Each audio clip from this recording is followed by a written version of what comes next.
Welcome back to the Azura Media Club, home of the Bad Girl Coven. I'm your coven leader, Emily, and today we're talking about Harry Potter, specifically the books of Harry Potter, of which I just re-listened to. Um, I love the books of Harry Potter, and I know this is kind of a controversial thing to say now. Like, Harry Potter's good? Question mark? Yes, of course Harry Potter's good. It was always good. Now everyone wants to claim that Harry Potter was always bad. If you want that to be your opinion, hey, that's fine. But don't go and confuse the writer of the stories, who is a horrible person, with the stories that we all grew up with, that we all loved, um, that were magical. You know, they inspired us. Myself probably inspired me to be a writer. You know, inspired me to follow my dreams, my goals.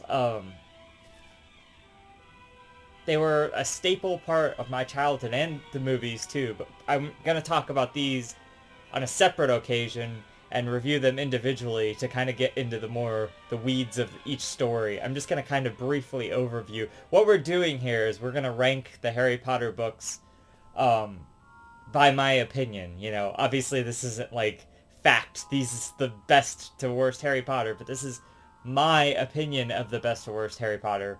Not that there is only by default a worst Harry Potter. I will start off saying that.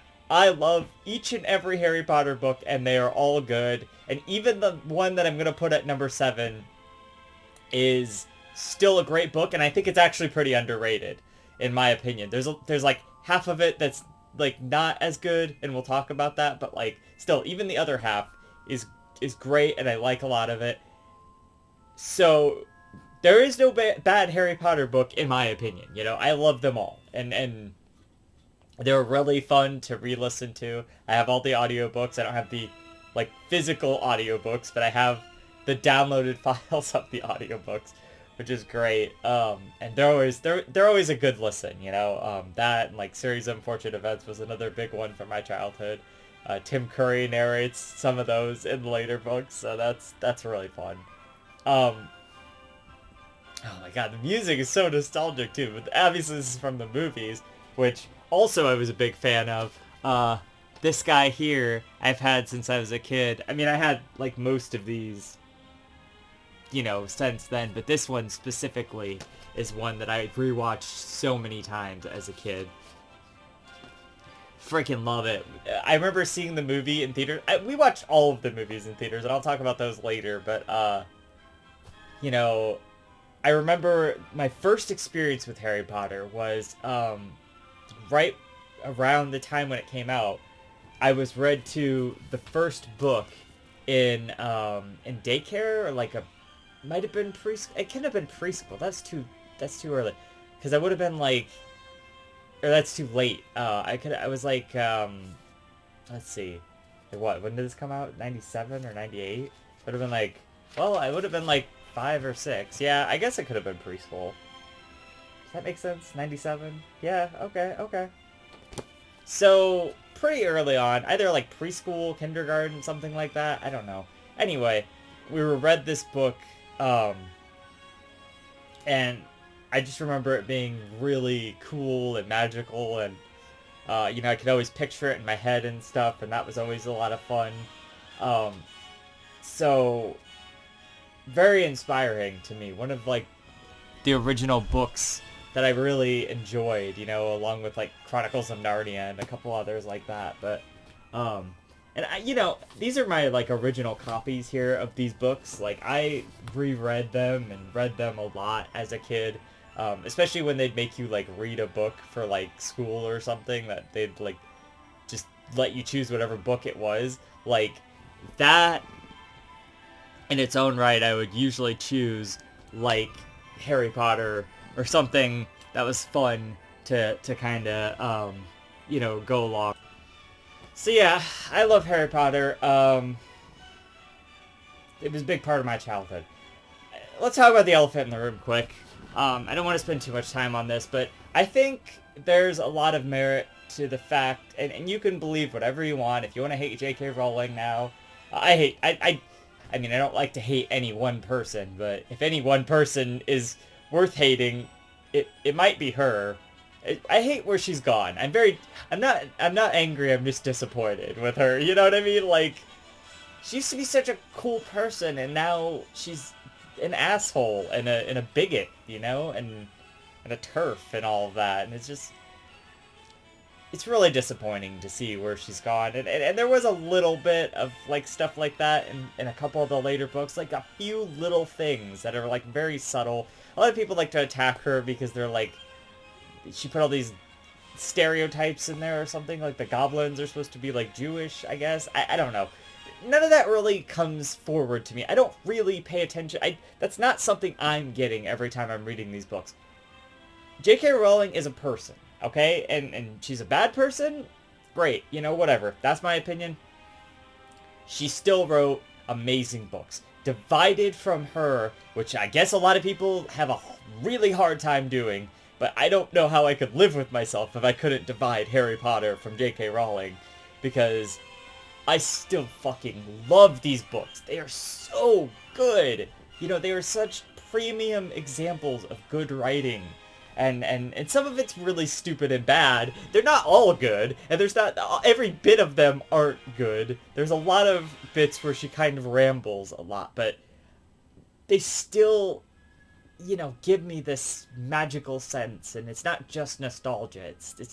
They're still just great stories in a lot of ways. You know, there's some flaws, of course, but they're still good, and I really appreciate that. So let's get into it. Let's separate the author from the books here and just talk about how great Harry Potter is, alright? So number 7, my least favorite Harry Potter book, just by a little. I mean, like, when I say least favorite, again, it's not a bad book. And I actually think it's kind of underrated because everyone seems to hate this one, or hate on it, as far as I know. And I've got very limited experience with what people actually think about Harry Potter anymore. I don't really pay attention to it anymore.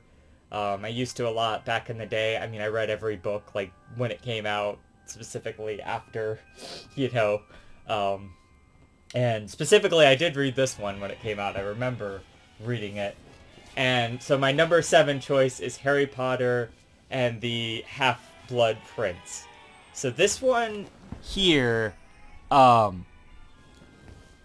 think it has a lot of good aspects, but it has a lot of problems too. The half of the book that's like, I don't want to say like the Voldemort half, like that stuff is pretty good sometimes. About half of that is good. You know, I get that they had to do a lot of setup, and I think that was kind of the problem. I think the Draco stuff is kind of weak. Harry obsessing about that all the time is kind of weak. I don't really like that part. There's bits like that that kind of annoy me throughout the whole book. I do really enjoy, in this book, there's a lot of great things. Spoilers for Harry Potter, by the way. Obviously, like, everyone knows this, but not everyone, I suppose. You know, like Dumbledore when he dies and all of that, that's pretty impactful. I think the scene where they're, like, at that, where they're trying to get the ring from, or it's not the ring, it's the necklace or whatever from beneath the water of the thing, of the basin or whatever, and he's like drinking it and he's like going mad and stuff, and like that's pretty cool. That's pretty impactful. I like stuff like that. That's cool. Like, that whole segment is cool. I like learning about Voldemort's past. I think that's all very strong. The other stuff that's really strong is the Felix Felicis stuff. I love the scene, or the whole, like, chapter where he has to go and get this secret from Slughorn. I think that's such a great chapter. It's really well written, and he finally takes this potion. I like the part where he thinks Ron thinks he took the potion, and then he does well at the Quidditch game, and it just shows Ron, like, that's good writing. Like, that his nerves were in the way. That's really good writing. That's good character work. That's good stuff, you know? You know, like, everyone complains about the romance stuff with Ginny, like, they all think that he probably should have ended up with Hermione or something. Like, I guess that works. I don't know. I don't mind it. I like Harry and Ginny. I think they work good together, but it does kind of just come out of nowhere. They really should have built that up in some of the previous books, like at least like the fifth book, the fourth book. They could have done that, right? Okay, like maybe the fourth book it would have been kind of difficult because you have to do the whole thing with him and Cho. Cho was the problem with all of that. But anyway, they had to do it at the end, so that's kind of another problem with these last two books, is that it feels like she was trying to rush to get everything that she wanted to say about Harry Potter done with. Particularly, that's a problem with the seventh book. Is there's a lot of exposition-y backstory stuff that just is so unnecessary, and some of that is the problem with this one too. I kind of go back and forth. It's kind of a spoiler, but the seventh one is the next one. So between these two books, that's kind of why. But I want to put this one above seven, but then there's all the stuff at the end of seven that makes it really good. And it's just like, I can't do it, you know? But I do really enjoy a lot of the stuff. The Half-Blood Prince stuff, that's all really well done, I feel like. That's all very interesting, and Harry kind of grappling with maybe his dark side, you know, as he uses like the Sectum Sempra spell where he like hurts Malfoy badly, and he's like, wow, I did that. That's really fucked up that I did that, you know, and stuff like that. I don't know. What else? I like the him and Dumbledore stuff. There's finally more of a like thing happening there, you know, finally they're going on like adventures outside of the school and stuff. That's cool. Um, Sometimes a little bit of the information about like Voldemort, and I feel like there's just a little bit too much. You know, you trim it down a bit. This is a really tight story. It could have been good. Slughorn, I think I mentioned him earlier. I really liked him and his character and how he related to you know, Voldemort and Tom Riddle and all of that. And this is like the introduction to the seventh book where we find out about the Horcruxes and stuff, and that's interesting. I like that. But at the end of the day, it's just kind of a lot of setup. There's a great moment where Harry like tells off the Minister of Magic. He's like, I'm Dumbledore's guy through and through. And then he tells that to Dumbledore, and he like starts crying, and it's like, you know, it's not a side Harry gets to see of Dumbledore a lot. It's like, that's kind of a really powerful moment, you know? It's like, he was very touched by what Harry did, and I thought that was cool. I don't know. I like this one a lot. It's the least good of the Harry Potter books, but it's still, or my least favorite, I feel like. But it's still a great book, and it's still, you know, overall, a great piece of the series. It just meanders and stumbles and kind of drags on a little bit at a few places, and that's more of the issue. I guess like the Dumbledore funeral, that was a good scene as well. Lots of good scenes in it, lots of good stuff. You know, we know we're kind of we're pacing towards the end there. So, number 6 is number 7 there. Half-Blood Prince. All right, number 7, The Deathly Hallows. I was so excited for this to come out. Oh, I should probably show these off, like show the back and stuff. It's cool, you know. And these are, like I said, my original copies of Harry Potter, so it's nostalgic to kind of hold these again, you know. Yeah, anyway, so I definitely remember kind of when it came out, and it was a really big deal that Harry Potter was finally ending and stuff. And at the time, I definitely put it very high up on my list of Harry Potter books. I think it was like the first or second favorite back then, and now I read it with some weariness, you know. Maybe it was just because I listened to all the other ones beforehand, but like it really meanders way too much. I think some of the parts where they're just like trying to figure stuff out, like when they go to Grimmauld Place. I mean, I like the creature part of that. They're just kind of hanging out there. The part in the like all the parts in the first, like a lot of the first half of the book is flat out dull, as I will say. And maybe it's good on a first read, but like on repeat reads, it's like, oh my god, can we just get there already? Get to the point. I wanna see the second half. I want to see like that kind of stuff, like the really like powerful moments. I think the first half of the book is not as well written as the second half. The second half, and then you know, a lot of she does a lot of the references to like the previous Harry Potter books throughout the book too. And so I get that. I like that. Also, big problem with this one and every other book, stemming from a book we'll talk about here in a little bit.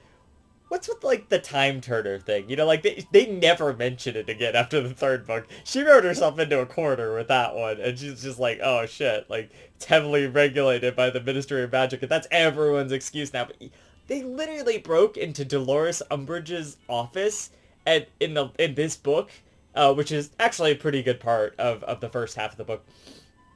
And also, they do the disguise thing way too much in this book. I don't really care for that as much. When they did it in the second book, that was pretty cool. You know, they did it a couple other times, that was fine. But, like, in this book, it kind of felt very tired. Anyway.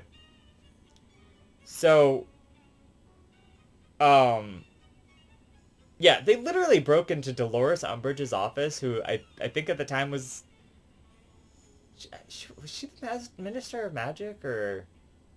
No, I think that was that other guy, Thickness or whatever. Anyway, she was really high up in the Ministry, you know, to steal the locket they do later. I think that's all good. I like that a lot. Here, I'm going to set this here. You can still see it. Yeah. All right. I like that a lot. But, you know, there had to be some time turners there somewhere. You know, you're not going to go and try to find a time turner when you go up to fight Voldemort. You don't think that, like, something's going to go wrong and Harry's going to die and whatever, which he does. You know, so it's like, what... I don't know. That and Felix Felicis, that's my other big problem. I get that they maybe didn't feel like they were skilled enough to maybe make Felix Felicis, but when you introduce it in the book before this, you kind of think, like, okay, this should be another thing that they're thinking about. They're going to need a pretty lucky day to kill Lord Voldemort. And it ends up being pretty lucky, but it's because of their skill and stuff. That's really why they didn't have the time turners or the Felix Felicis, is because it's bad writing to just put these things in there, but you introduced these things, so it would also be good writing to pay them off in small regards. If they had just said, like, hey, we don't have Felix Felicis right now, we weren't able to make that because we're not good enough potion makers, or hey, you know, would it be nice to have a time turner right now? They needed to just mention it. You know, she was so afraid to mention this, you know, because, like, she doesn't want it to be this big overblown thing. But it's like... Just pay a little homage to it. You know, you paid so much homage to every other aspect of the series in this last book, and you don't even just wave it off, like, in a mention, you know? Just do that. Like, everyone always debates about these things now, and maybe she literally forgot about these things. She couldn't really have forgotten about the Felix Felicis, because that was in the last freaking book, but... Like, why introduce something that powerful and then just, like, not use it? Like, you're gonna use that against Lord Voldemort, right? If you're Harry Potter and you're going up against the fucking Dark Lord, who's obviously probably gonna stand a better chance at you, or even if they didn't do it to kill Voldemort on that day, which they definitely should have had Felix Felicis on that day, they needed to do it. And okay, like, let's see. I don't know what the timeline is. I know it takes a long time to brew, but they should have been. They definitely had time over, like, you know, the span of, like, maybe that previous year too then, or maybe Slughorn could have made it for them. I don't know, something. Come on, like, it's gotta be in there somehow, you know? It's like, I don't know how they would have done it, but they should have done it, you know what I mean? Like, maybe the Ministry had some laying around. I don't know. It kind of astounds me that they didn't mention that, and then also, every time they go to kill one of the Horcruxes, or destroy one of the Horcruxes, I get it that it's like they're overcoming themselves, but, like, hey, come on, you could probably use some Felix Felicis then, or a time turner to go back in case you fuck something up there. It's like, I know, that's such a little thing. It just kind of bothers me that neither of those things ever get brought up again, you know, basically. It's really powerful things she introduces, and then it's just like, they're just gone, you know? Aside from those minor points, like I said, I think the first half is pretty dull. There's a lot of meandering. They tried to do this whole thing with, like, the Voldemort, or not Voldemort, Dumbledore backstory. Like, I don't know how much of that was actually really that necessary. Like the Grindelwald stuff was pretty, like, that was kind of necessary if you're gonna go for the point that, like, well, no, but see, the thing is, they set all of that up, all the mistrust of Dumbledore and all that's set up in the seventh book. You could cut all of that stuff, and it would probably be better for it. I mean, I don't know. Did people really connect with a lot of that? I mean, maybe it's supposed to be pretty, like, impactful or whatnot, but none of that really did anything for me. So that all those parts kind of just feel rushed and ham-fisted in, you know. I don't want to say that she, like, got worse as she went along, but, you know, it kind of seems like maybe her writing kind of declined by the end. So those are the kind of the bad parts, is those parts that kind of meander, and it's just like all this backstory stuff that's, like, very unnecessary. The Snape stuff, you know, that's a little better. I still don't buy it, you know? Like, I get it, I understand the story, but all of the previous books, and even a lot of this book, builds you up to hate Snape. And then he, like, names his kid after Snape and stuff, and it's just like, really, dude? Like, you're just gonna forgive him, like, that fast. Like, he still did all of these really bad things to you and stuff. Like, I don't know. That felt really rushed to me. I feel like it would have been nice if, honestly, those scenes that they put in this book, if we had seen those in the previous books, I know it would have kind of mellowed down Snape's character a little bit, but we do get glimpses. We need more glimpses of Snape being good, you know? Harry can direct it, like, he can think, oh, well, Snape did that. That's still, I don't know why he did that, but he's still an evil git or whatever. But, like, we, the audience, could, I don't know. It just, I get the point is, like, we never really know where his loyalties lie, even though Dumbledore is, like, saying it the whole time. I don't, it felt really fast, you know? It's just like, they give him, like, one chapter to see his backstory and his history. Maybe they could have interspersed that throughout the book. I don't know how they could have done that, but, you know, it just bothers me. And then it's like, everyone's, like, really, I think that's cool. I think that's cool to do, like, a twist on this character that's, like, you know, this character that your main character is, like, hated this whole time or whatever, but,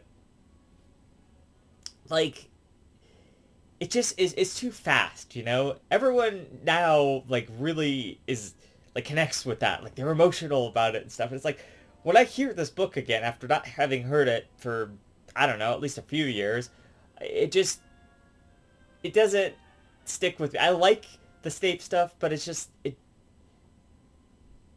I don't believe it as much, you know? Because it's like, he just gets, like, such a little part to be redeemed, and then that's just kind of it, you know? It's too rushed, like everything else at the ending, you know? A lot of this could have been done, I don't know, maybe in the previous book too. I like, take some of the Draco stuff out, you know, him worrying about Draco and all of that, and put some of these elements in there maybe to make this book a little leaner, or I don't know how you would have done it, but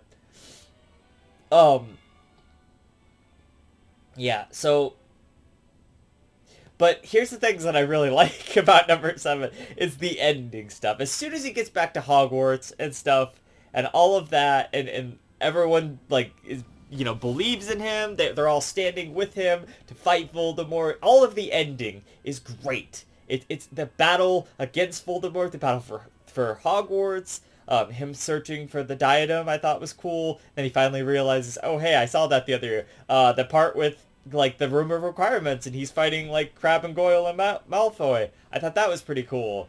All of that stuff at the end, there's a lot of emotional bits, especially, like, when Harry dies and all of that, and then he, like, comes back. It's pretty cool. Like, I like his talk with Dumbledore, aside from the parts, like I said earlier, that are, like, all this backstory stuff, like, that just doesn't really feel that necessary, you know? It just, I don't know, I just don't really connect with that much, you know? So it's just like, you don't have to explain all of this to us. She wanted to explain all of this to us, obviously.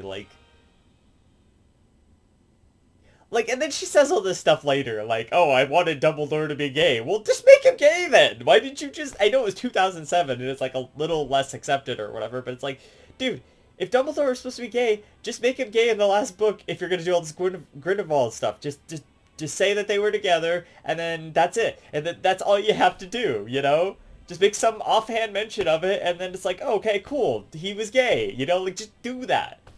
You didn't do that. You spent other time doing all this other shit that was unnecessary, and you didn't do that. Also, most of the Horcrux ones are kind of dull. I kind of like...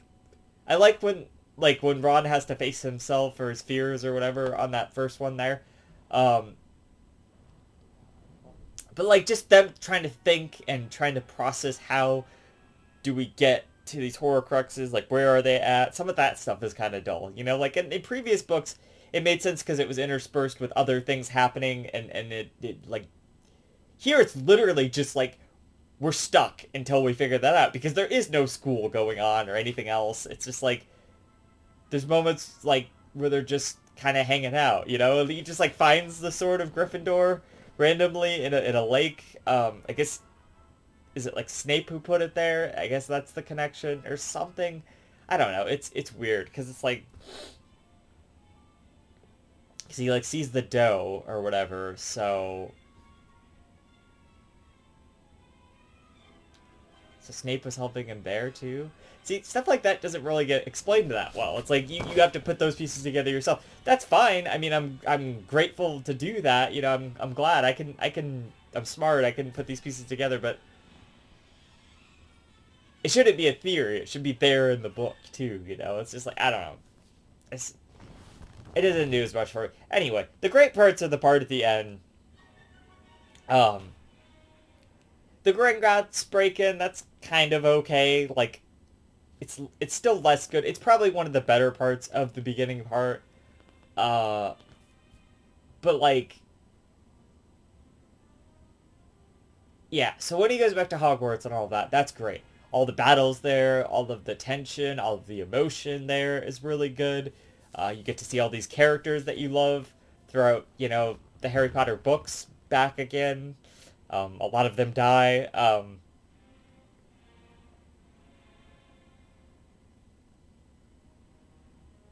But, you know, it's pretty epic, and it works.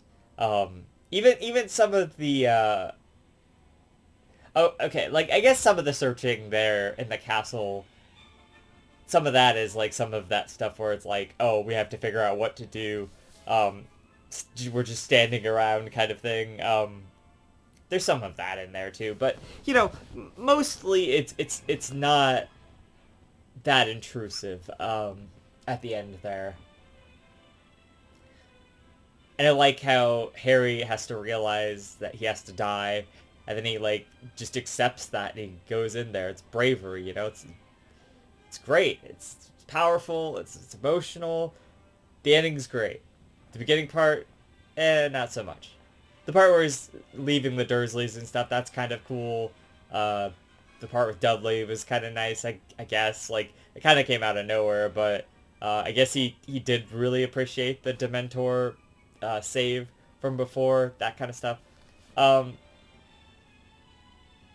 I think the 7th book is a decent celebration of the series as a whole, but a lot of it is marred down by just, like,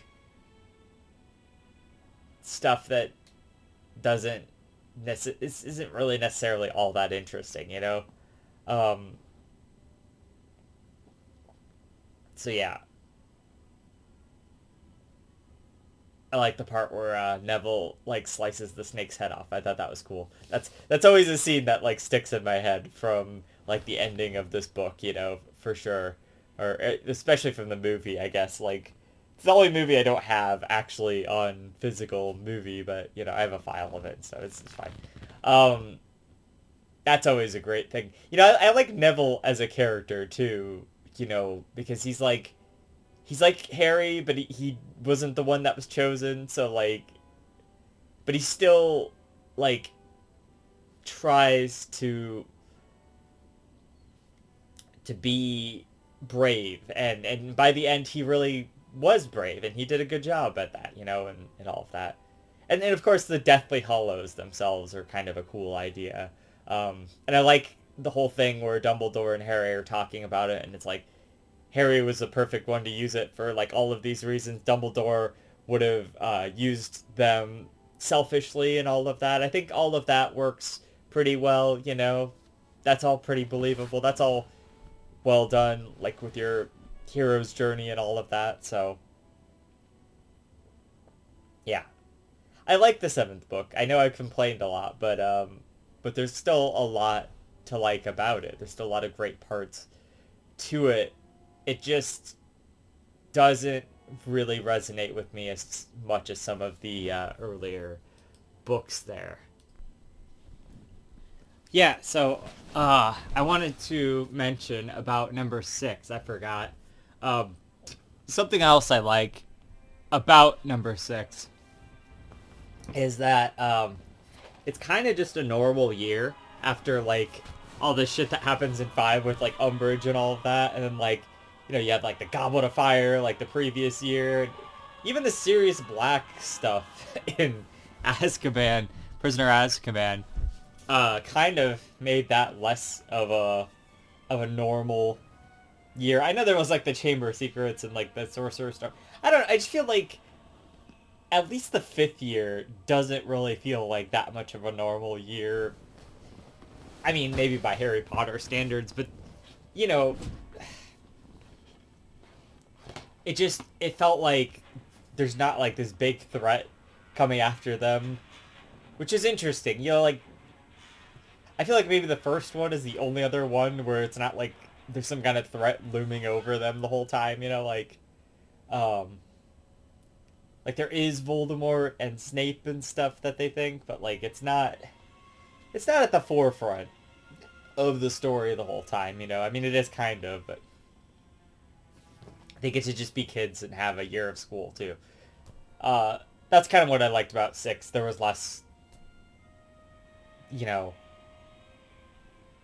less of like you're always thinking about Voldemort in 6. There's obviously a lot going on with that, but it's not like crushing down the school life aspect. Something that's probably sorely missing from the 7th book actually is like every other book is like about their adventures at this school and like doing school stuff, and then the 7th one comes along and there's none of that. It's just like, what the fuck, all of a sudden. So yeah. Okay, so let's talk about the next Harry Potter book, number 5 on the list, which is The Prisoner of Azkaban. Now, okay, I will say, from here on, it's less and less like I have a lot of problems with whichever one we're talking about. I really, from here on, I don't really have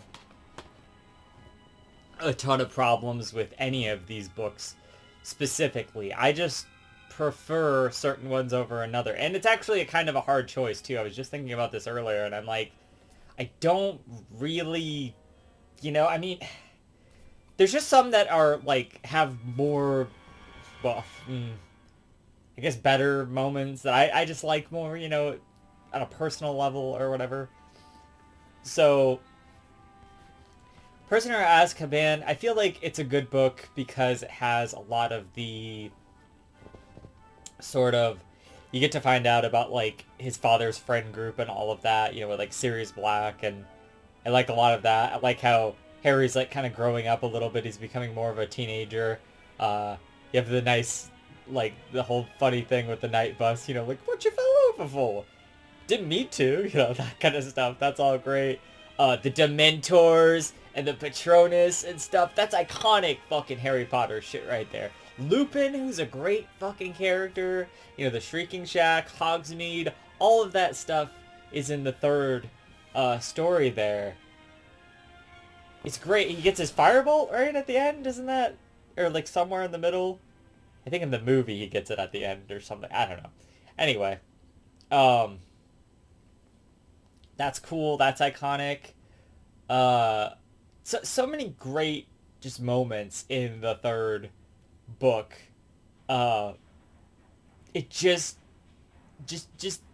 it's just not as interesting to me as some of the other books going ahead. And that's not to say it's bad. I think from here on, I would probably give all of these books like a strong 9 to like a 10 out of 10. Like, I would say at least the top two, I would probably give a 10, and everything else would be like above a 9.5, or at least a 9. Um,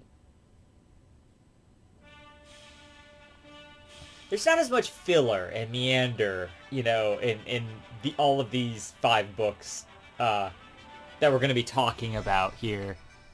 And I just really appreciate that more so. I mean, I'm sure there was some, but they all kind of feel like more normal years of school. I know what I said. I know what I said about the 5th book. Okay. Like that one, obviously, and like the Goblet of Fire, they're not like necessarily normal years, but they actually focus on the school stuff more. I remember, I mean, I know they do it a little bit, but like, there's not that much focus on Snape actually being the Defense Against the Dark Arts teacher. He finally gets the position, and we barely get to hear about it in the 6th book there, which is another problem. It's more about Slughorn and his class in that book, which, I still like. I think the 6th book is underrated, but it's got its problems. Obviously, it's my least favorite Harry Potter book. Anyway, so, that should just show you how much I love these books, because my least favorite one I still think is great, and it's kind of underrated. Honestly, it's a toss-up between these two. I don't know. If the ending of Harry Potter wasn't as strong as it was, I seriously think that the 7th book would be the weakest one, but it balances out just so much. But anyway, we're talking about Prisoner of Azkaban. Buckbeak, the Time Turner! How the fuck was I not gonna mention that? The fucking Time Turner shit, and Hermione, and all of that is great. I love that shit. That's so fucking good. What a great aspect. You add time travel to Harry Potter. Now, that can often be done badly, and I get why they didn't really do anything with it afterwards. But the scene where they use the Time Turner to go back and, like, actually, like, help themselves and, like, other people and stuff, and, like, save Sirius. Oh my god. So cool. So great. The whole Lupin and him, like, trying to learn the Patronus thing. I love that. I love his, like, Patronus thing, Expecto Patronum! It's so iconic, Everyone fucking loves that. It's great, It's so good. The Dementors, which is a really interesting, like, aspect of like, the Harry Potter lore. They're like these creatures that, like, suck the happiness out of you and stuff, and it's like, geez, that's kind of dark, but, it's cool. It's like, we get introduced to Azkaban, I think, maybe in the last book, they didn't they send them to Azkaban in the last book or something? But anyway, like, we get a little bit more of a picture of it. I like the whole Sirius Black thing where, we think he's, like, gonna be this, like, big villain or whatever, and then he actually ends up being, like, he's Harry's godfather, and Harry actually wants to go live with him by the end, which he realizes he can't do because, I don't know if he knows about the protection at that point, but, like, it's just not doable. Well, because he's still on the run, right? Isn't that the idea? They saved Buckbeak's life. I like that. Yeah, notably absent from the 7th book, right, Buckbeak? I don't think he was in there anywhere. No, I don't think so. Oh, also the Hagrid's brother, Gorp, and all of his, like, not troll stuff, giant stuff. I mean, it was fine, like, I think that's the 5th book, though. Okay, yeah. We'll talk about that when we get to the 5th book. Alright, that's maybe a strike against that book, but damn it. Now I'm reconsidering. Now I don't even know what to go to next, but, but anyway, yeah, I like Prisoner of Azkaban. I think it's good. It's another good Harry Potter story. but it comes off of the first two books, which, are kind of a little bit better. So, um, yeah. But I like it. I think there's a lot of good aspects to it. Introduces a lot of iconic things to the Harry Potter franchise. Very good. Oh, Professor Trelawney gets introduced in this book, I guess. I don't think the prophecy gets, like, revealed until later or whatever. We just think she's, like, a crazy woman at this point, but um, I don't know. I just like it. I like it. It's a good book, but not necessarily as good as some of the other ones. Wow, look at my copy. It's like the fuck. Yeah, these things they're not good. All right. I don't know if you can see. It's like I like taped it and stuff here. It's like falling apart. Like crazy. What's this inside? There's like a sticky note thing. Is that like for who's checking it out or whatever? No, that's yeah. Anyway, I think it's cool. It's a good book. All right, so next we're gonna go with where are we at? Number 4 on the list, which coincidentally happens to be the 4th book, The Goblet of Fire. Now, it's close between this and the next entry on which one I like better, but I do really love the Goblet of Fire and the Triwizard Tournament, all of that, the dragons, the friggin' the underwater stuff, the maze and all of that. All of that is a really cool idea. Everything with Cedric and making him like this really, bigger character and stuff, and like the tragedy at the end. The scene in the graveyard is really cool. Like all of that is really cool. It's the return of Lord Voldemort at the end, like that's crazy. Like that's something that's kind of missing from like the 3rd book. I mean, he's there. You get to learn about him through like Wormtail and stuff, but like he's still just kind of a threat in the background. He still has to regain his power or whatnot.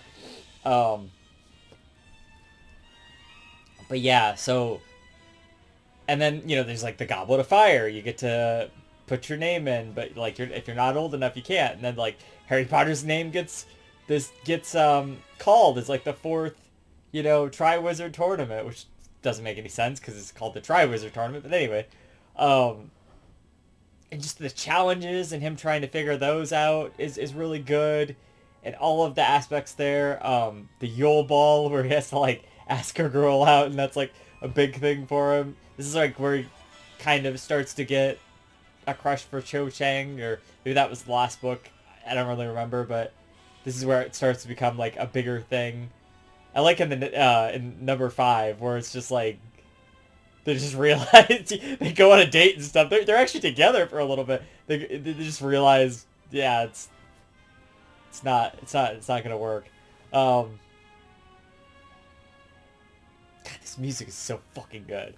I apparently have even mentioned Quidditch yet, but yeah, like there's so many good Quidditch like matches and stuff throughout the books. It's mostly in the earlier books.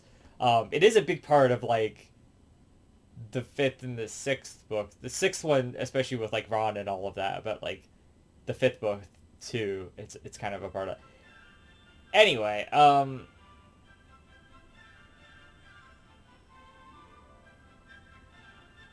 what else about 4? Like, Mad-Eye Moody, that's a great character. The whole twist that it's not actually him the whole time is interesting. There's a lot of great scenes like that.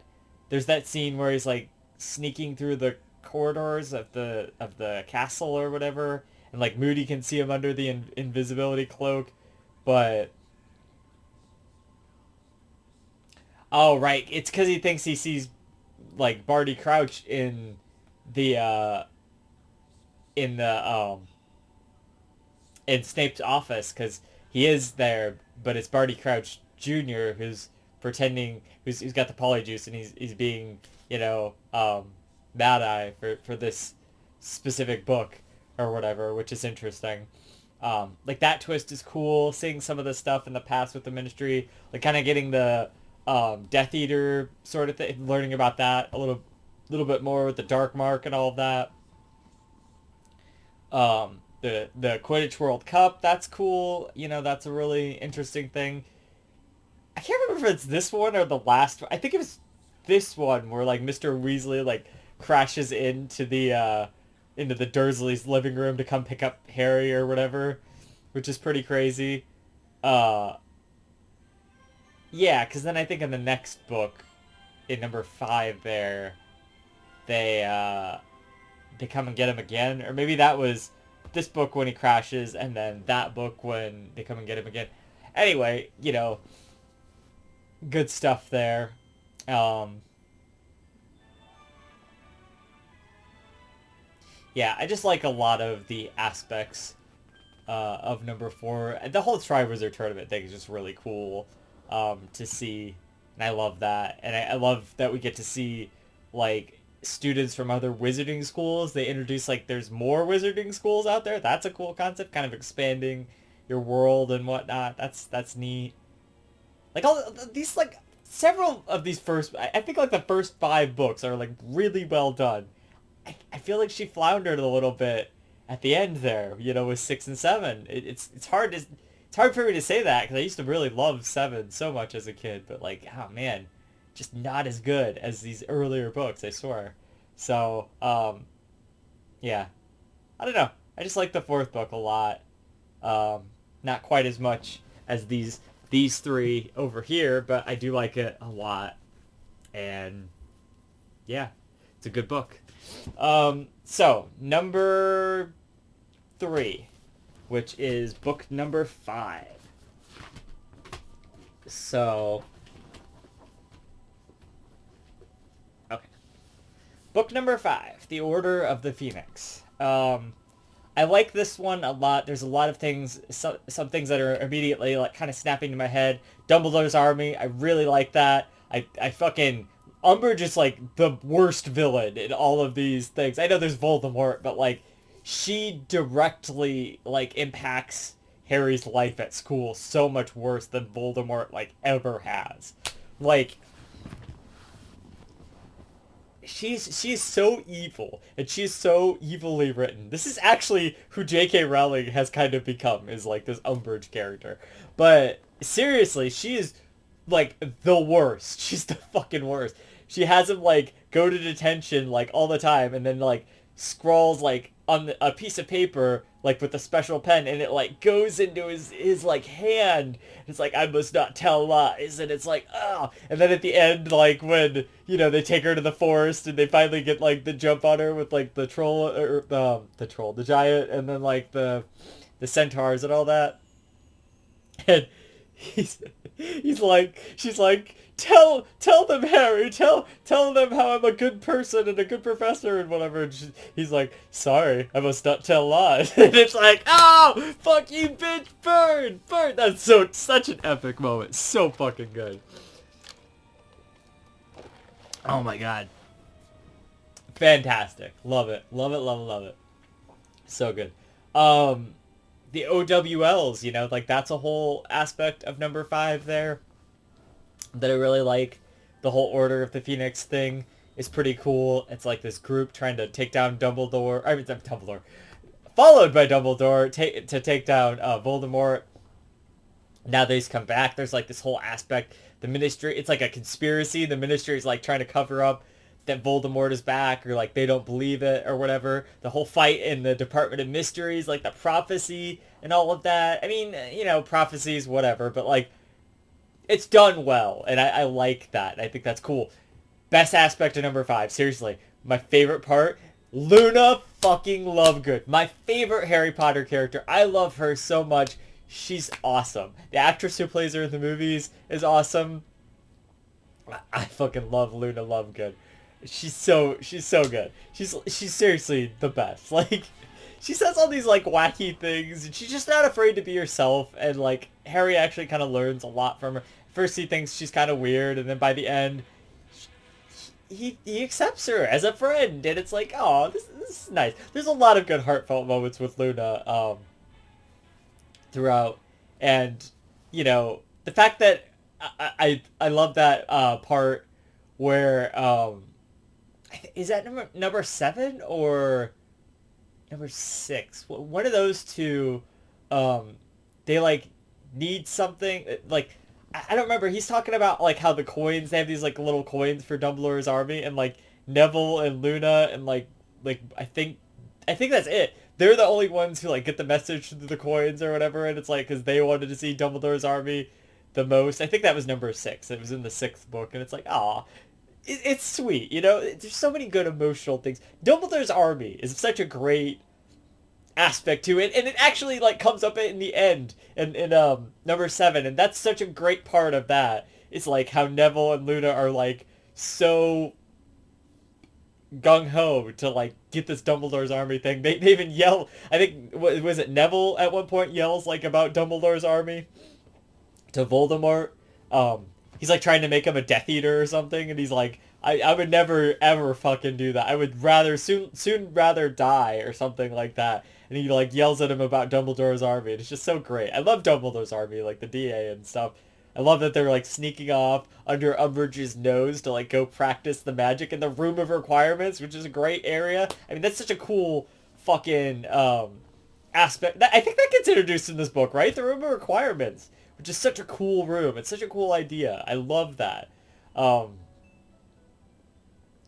think I talked about the Ministry battle at the end. That's fucking cool. You know, at the Ministry of Magic there, and like Lord Voldemort is back fully, you know, and it's like, shit, you know, the battle between him and Dumbledore, and like this whole aspect of like, oh yeah, like Harry uses the Patronus at the beginning to like stop a Dementor, and they like try to frame him for it the entire thing,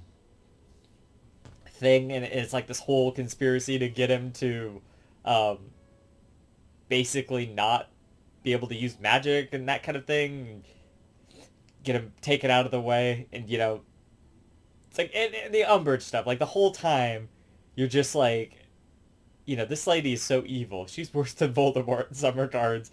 And, you know, of course she's working for Voldemort and stuff. They don't really get into that in this book, but you know, it's great.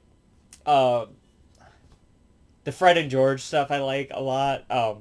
Like their joke shop, and then they're like at school. They like put it to the establishment, you know, just fucking, you know, screw over Umbridge a bunch of times. It's great. I love that kind of stuff. There's probably something I'm forgetting. I'm trying to think. You know, just all this shit that Umbridge does is just super evil. She like takes him away from Quidditch, and he can't. He has like a lifetime ban and stuff. Um, that's all fucking evil. The whole hand thing, and like, God, yeah. She makes all these rules and these decrees to like make their lives as like terrible as possible. Um, she's the defense against the dark arts teacher, which is like this cursed job, you know, there. And then it's like, oh yeah, I forgot to mention in the 4th one they introduced like the unforgivable curses or whatever. That's pretty crazy. Which one?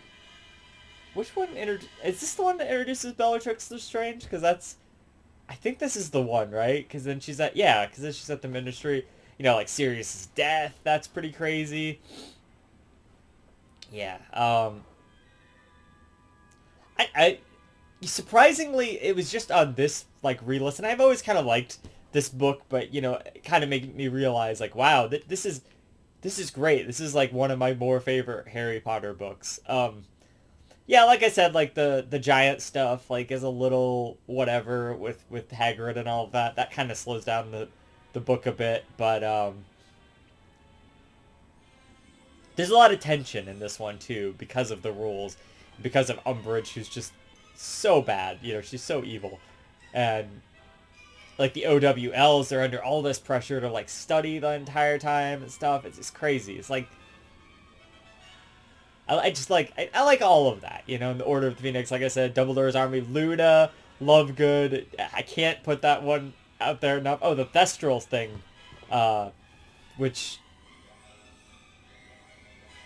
Oh, because he saw Cedric die. I was like, wait, why can he see this? Yeah, so that's a whole aspect, like, it's kind of something that him and Luna bond over at the beginning, like, it's cool. I really love Order of the Phoenix. There's the him and Cho stuff I was mentioning earlier. It's just kind of this awkward, like, thing. Like at first they're like good together, and then they like actually go on a date, and they just he doesn't understand her that well, and she gets really angry about a bunch of stuff, and she wants to talk about Cedric all the time, and um, so they kind of break up later. You know, it's just I don't know. A lot of that kind of stuff is cool. Yeah, I really like number 5. That's my third favorite. All right. And I don't think this is any surprise, but number 2 is number 2. So that would be Chamber of Secrets. Great fucking book. Great fucking movie. Like one of my favorite Harry Potter movies too. The first 2 are still my favorite Harry Potter movies. Because they're so classic. You know, Christopher Columbus or Chris Columbus or whatever. I don't know if it's Christopher Columbus. That's like the traveler or the explorer guy or whatever. Anyway, so good. But the first 2 books are like my favorite books. You know, obviously number 1 is number 1. That's how that works. So, but the second book has a lot of great things going for it. This whole mystery of the Chamber of Secrets, and like everyone, all these people are getting petrified, and it's like a really well written mystery. You know, I feel like as she goes on, a lot of the aspects of those kind of mystery things, she tries to do it again in like every fucking book, and sometimes it works and sometimes it doesn't. But I feel like this one especially was really well done, and you know, you have to like put together all the pieces just little by little, and then like there's the whole like people getting petrified thing, which is pretty cool. Not that they're getting petrified, but you know, like just like what, you know, it's like a mystery. It's like, what's going on here? Like what's the deal with this? You know, like there's the whole aspect of like Draco now being on the other Quidditch team or whatever. So that's a thing. And then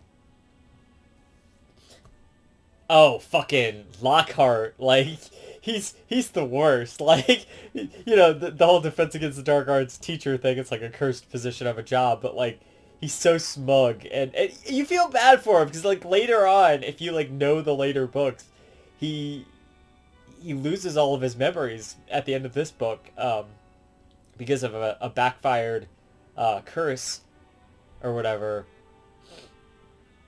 And also it's great, like the beginning, like Harry's finally got like a room and stuff at the Dursleys, but he's like not allowed to leave. Dobby is introduced in this one, who's great. You gotta love fucking Dobby. I mean, that's really sad in the 7th book where he dies. That is a good scene in that book, but that's kind of near the later half of that book. Anyway,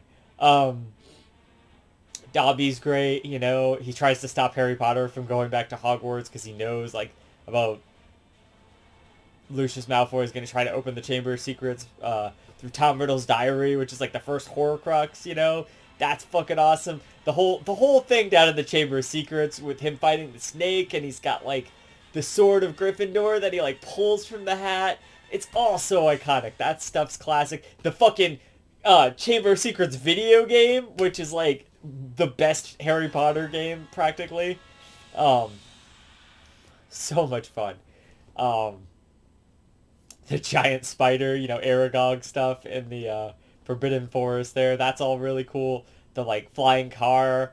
They have to, like, follow the Hogwarts Express because they can't get on it because they were, like, stopped there. What else? Like, just trying to figure, like I said, trying to figure out the whole mystery. They get, like, little pieces of it.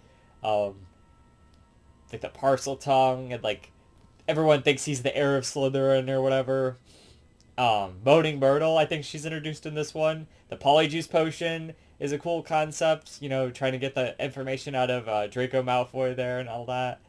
I think that stuff's all pretty cool. But yeah, just more great Harry Potter, especially after the first one. It's such a great sequel to the original book there.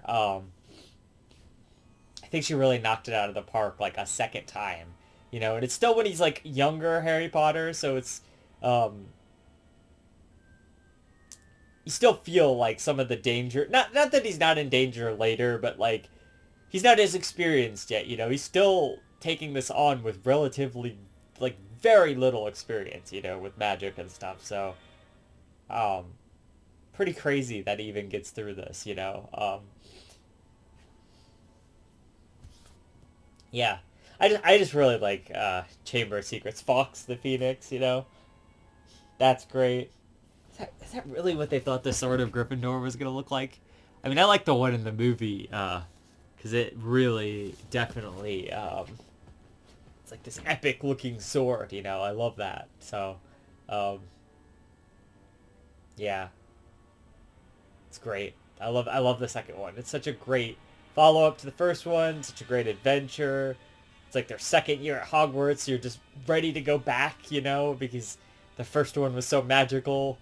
And it's just more great Harry Potter um, writing and stuff. It's so good. So, yeah. Oh, and also I wanted to talk about, because, like, there's a whole part in the book. I mean, they kind of portray it a little bit in the movie, but there's a whole part in the book where, like, later on, when the Chamber of Secrets is, like, opened, and then, like, Ginny gets taken in there or whatever, and they're like, like, man, she's dead. They just think she's dead for, like a few chapters, and they're just like, oh man, I can't see how she would have survived. It's like this really dark vibe, like, and they keep ruminating on it like the whole time, and it's just like, wow, this is really messed up, like, it's kind of dark for a Harry Potter book, but yeah, so really liked that. It's great book. Anyway, um, I guess it kind of sets up what is to come too with the Horcruxes and all of that. I'm glad that they really actually kind of set that up in the second one. Otherwise, it would have kind of just felt like it was pulled out of nowhere. Not that she knew she was setting that up, but like, she actually did something with that, which I think is pretty cool. And of course, number one is the Sorcerer's Stone. It's the iconic classic one. You are introduced to the wizarding world. I even like how it opens in the book, this kind of mundane, like, Vernon Dursley, he's like going to work on this specific day when Voldemort was like defeated by Harry Potter, as a baby. And we just get all of that. We get all that kind of, epicness with that. And then, like, wizards are everywhere, just like in the regular world. And then, of course, there's all the iconic stuff with Harry Potter. He doesn't know that he's a wizard yet, and he just gets picked on by his whole, like, family. He's got the lightning-shaped scar, and, but, like, eventually he figures out that he can kind of do magic, and then, like, all the letters coming in, that's so iconic, like, they just find their way to him no matter what. That's a whole fun scene. And then, of course, Hagrid, and the whole opening scene with, Dumbledore and McGonagall is great. Hagrid breaking in, telling me he's a wizard. That's iconic. His wonderment and awe that we have too while he's going through Diagon Alley, and just the whole first year is full of, like, all of these cool things going on, all this new cool stuff, and he doubts himself at every turn, but he manages to, be cool and exceptional. It's the groundwork for the entire series, and it's just so well done from the get-go, and like, literally nothing about it I don't feel is bad. And some of the omissions with, like, the stuff when they get down and they have to, like, do the tests, like, deep into the school where they're trying to go and find the Sorcerer's Stone and all of that. I think some of those omissions I get for the movie. I understand why they did it, but, like, it was cool because, like, all of the professors, like Snape and everyone, had, like, a challenge down there, and I thought that was cool. They only did, like, 3 of them in the movie or whatever, but like, that chess scene, that was cool in the movie, and in the book, it's great. He learns he's good at, Quidditch by, like, flying and stuff. The whole iconic Quidditch match where he catches his first snitch, like, that's cool.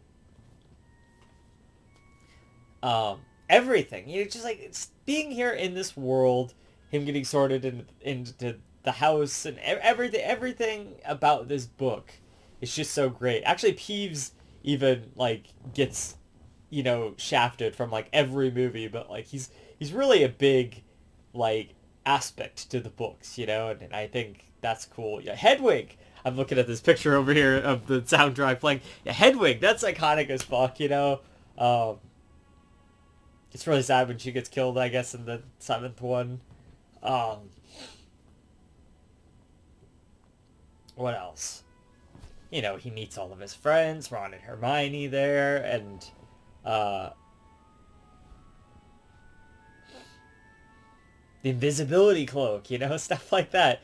Trying to track down Nicholas Flamel, the scene where he's in the restricted section, and like all that kind of shit is awesome. The Mirror of Erised is cool. You know, it's like the first time we're exposed to Hogwarts Castle, so it's like just exploring that with our character is great and iconic because it's just this sense of wonderment, you know, like this place can hold so many magical secrets, and it certainly does. Fluffy, the three-headed dog. I mean, that's crazy. Troll in the dungeon. Thought you ought to know, you know. Professor Quirrell, who's just like has Voldemort on the back of his head. That's weird and iconic. Um, Snape being an asshole, you know. Oh my god, there's so much good emotion, you know, especially in the movie, like the ending where he's like, I'm not going home, not really, and then it's like the music, like, is that it? Yep. Yeah, exactly. This gets it. Anyway, so it's so good. It's so good. It's so fucking good. Just like it would definitely have to be like in my top 5 books of all time, you know, like for sure. Um, it just gave me so much wonderment as a kid. It launched an iconic franchise. It probably somewhere inside of me instilled me to want to be a writer, you know, and it still continues to inspire me to this day. Um, it's just it's fucking iconic, you know? It's so good. Harry Potter like meant a lot to me as a kid, and it still means a lot to me now. I feel like it's something I can always go back to and really get some enjoyment out of, and just live in that world for a little bit again, you know. Um, I guess it's like one of my favorite fantasy things, you know. I guess Lord of the Rings is pretty good too, but like for me, if I had to choose between the two, you know, like Harry Potter is what I grew up with, and you know, it's just iconic to me, and so many others. Obviously, I'm not unique in this. This video is gonna probably just be white noise to everyone. Everyone's probably made this list of like what's their favorite Harry Potter books and in what order and whatever. But I needed to put my opinion out there. Like I said, I didn't want to like review every book because um I feel like that would be too close to like my movie reviews, you know. So not that I can't review books or whatever. My point is that I'm probably gonna cover a lot of whatever I would have said about the book during the movie. Now that I've read the books recently again, I can go back whenever I want to watch the movies and be like, well, this is kind of different from book to movie, you know. So, um, yeah. So, yeah, I really love Harry Potter. I don't know what else is there to say, right? So that's my order. It's 6, 7, 3, 4, 5, 2, 1 is the best Harry Potters there. Um, yeah, just an iconic franchise. It means a lot to me, and um,